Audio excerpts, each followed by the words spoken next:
Konsepsi legal drafting, peraturan perundang-undangan. Istilah legal drafting merupakan istilah yang sudah lazim digunakan baik dalam khazanah akademis maupun praktis. Kata legal menurut Kamus Besar Bahasa Indonesia sesuai dengan ketentuan peraturan perundang-undangan atau hukum. Sementara itu, kata draft diartikan sebagai konsep. Dengan ditambahkan kata ing di belakang menjadi bermakna pengonsepan atau perancangan. Namun, konsepsi legal drafting dalam mata kuliah yang diajarkan di Fakultas Hukum adalah legal drafting yang dipahami bukan sebagai perancangan hukum dalam arti luas, melainkan hukum dalam arti sempit yakni peraturan perundang-undangan. Legal drafting merupakan sebuah konsep dasar tentang penyusunan peraturan perundang-undangan yang berisi naskah akademik hasil kajian serta naskah awal peraturan perundang-undangan.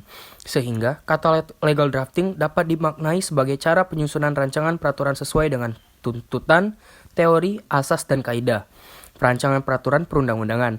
Dengan demikian, jelas bahwa konsep legal drafting di sini adalah perancangan peraturan perundang-undangan yang sesuai dengan tuntutan, teori, asas, dan kaidah perancangan peraturan perundang-undangan yang baik dan benar. Menurut Mahfud MD, peraturan perundang-undangan adalah semua hukum dalam arti luas yang dibentuk dengan cara tertentu oleh pejabat yang berwenang dan dituangkan dalam bentuk tertulis. Sementara itu, Lohman mengartikan perundang-undangan sebagai peraturan-peraturan yang mengikat umum dan berdaya laku keluar. Pengertian berdaya laku keluar adalah bahwa peraturan tersebut ditujukan kepada masyarakat umum dan tidak ditujukan kepada pembentuknya. Bagirmanan juga mengartikan peraturan perundang-undangan sebagai keputusan tertulis yang dikeluarkan pejabat atau lingkungan jabatan berwenang yang berisi aturan tingkah laku yang bersifat mengikat secara umum, di mana aturan tersebut berisi ketentuan-ketentuan tentang hak, kewajiban, fungsi, status, dan suatu tatanan.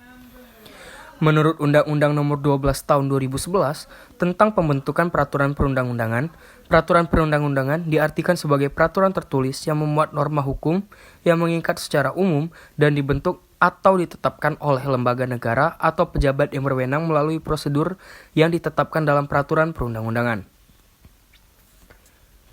Macam sifat peraturan perundang-undangan dalam hukum tertulis tersebut berimplikasi baik pada jenis institusi maupun pejabat yang berwenang membentuknya, termasuk pula berimplikasi terhadap penjabaran norma yang abstrak menjadi norma yang konkret berdasarkan sumber kewenangan sehingga suatu bentuk peraturan perundang-undangan itu lahir.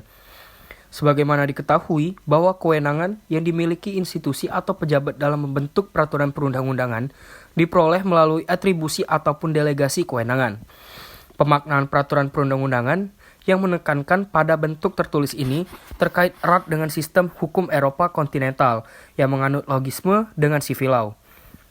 Perbedaan antara sistem hukum Eropa kontinental dan Anglo-Sakson dewasa ini tertuju pada tumpuan strategi pembangunan hukumnya, di mana civil law menekankan pada peran lembaga legislatif dan eksekutif untuk membuat hukum-hukum tertulis, sedangkan common law lebih menekankan pada peran lembaga yudisial untuk membuat hukum melalui putusan hakim dengan menggali nilai-nilai keadilan di dalam masyarakat atau yang dikenal dengan jurisprudensi.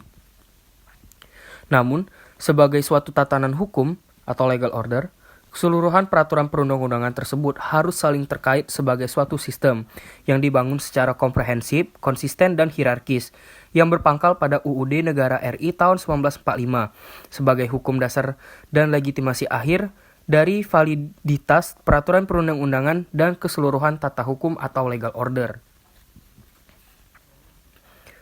Pembentukan peraturan perundang-undangan juga merupakan suatu proses pembuatan peraturan perundang-undangan yang mencangkup tahapan perencanaan, penyusunan, pembahasan, pengesahan, dan pengundangan. Dengan demikian, mengacu pada ketentuan Undang-Undang Nomor 12 Tahun 2011, proses pembentukan peraturan perundang-undangan harus melalui sejumlah tahapan secara berurutan, yaitu 1. Tahap perencanaan, 2. Tahap penyusunan, 3. Tahap pembahasan, 4. Tahapan pengesahan, dan 5. Tahap pengundangan.